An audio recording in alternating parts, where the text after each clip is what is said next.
Recording एक ही piece है जो कॉल रिकॉर्डिंग करते हैं, तो ये तो एक्सीडेंटल काम था। मतलब बिहार में आप पहला जो शख्स है कि आप कॉल रिकॉर्डिंग इंटरव्यू कर रहे हैं। नहीं, लोग मानना नहीं था, मानता ही नहीं था, कहते ये कैसा इंटरव्यू, फोन पे कौन हाँ। इंटरव्यू लेता है।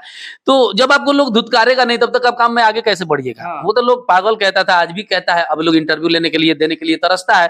तो टिका हूं मैं इस लाइन में, टिका हूं, कानूनन अपराध है। बाहर देखो सूरज कोई आया है थोड़ा सा, तो चल रहा है काम। आप लोगों के बाहर से ही लोग प्रमोशन करा लेता है ना। अभी आता ना कॉल रिकॉर्डिंग पे तो दिल्ली से लोग प्रमोशन करा रहा है, मिलियन में अच्छा बात चलता है। सबसे बड़ा बात है कि चल रहा है, पब्लिक देख रहा है, मजा आ रहा है। तो इस काम को मैंने कितना आसान कर दिया है ये देखिए। गाना के शूटिंग सेट पर टुनटुन भैया साइड में बैठ जाते हैं, हाँ बाबा ये वो आई गाना आ रहा है, वो गाना हो गया प्रमोशन, 50 लाख लोग देख लिया। कॉस्ट मीडिया का ताकत है इतना ज्यादा व्यूज देने का। जीरो कॉस्ट पे काम करते हैं, 1 रुपया खर्चा नहीं है। मैं 10,000 कमाता हूं तो 9900 रुपया बच जाता है। तो ये सुविधा है। लॉकडाउन लगा, वर्क फ्रॉम होम सिखाया गया।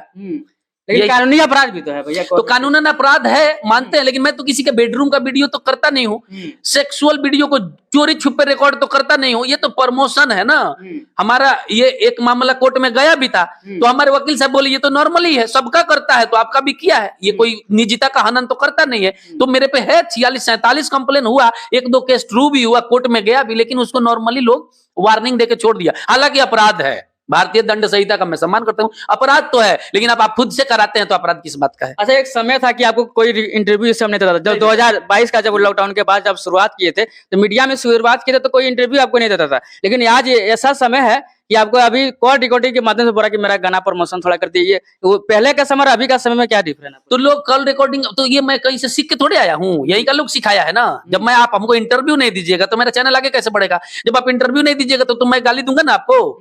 यहाँ तो बाकी छोटा क्रिएटर लोग है, रोज दिन भर खर्चा करके पटना में घूमता है, कलाकार के दरवाजे, उसको इंटरव्यू नहीं मिलता है, बेचारा का पैसा भी खर्चा होता है और कंटेंट भी नहीं बन पाता है। तो मैं क्या, मैं तो जेल से आया था, मेरे को तो कोई, मैं नो रिस्क पे था, तो मैं 3-3 बजे सुबह में लोगों को फोन करने लगा। अब किसी कलाकार का फोन 3 बजे बजेगा, वो तो उठाएगा ही कि किसका है, बस रिकॉर्डिंग करके डालने लगे। तो किसी का माई का लाल का औकात नहीं। जिन लोगों से डर था वो लोग हम पे कभी भी केस किया नहीं। अब कुछ एडवोकेट लोगों का वीडियो रिकॉर्डिंग वायरल कर दिए कुछ, तो वो सब मेरे पे कंप्लेंट शिकायत हुआ। लेकिन अब ये काम बन गया है यार, अब ये काम बन गया, अब लोग देना चाहता है इंटरव्यू। भोजपुरी का कौन ऐसा कलाकार नहीं दिया इंटरव्यू। शिवानी दीदी इतना बड़ा कलाकार, फोन पर गाना सुनाती है, टुनटुन भैया ये, और हमको नाम याद नहीं, गुंजन सिंह और रोशन रोही, मतलब हमको याद नहीं आ रहा। मतलब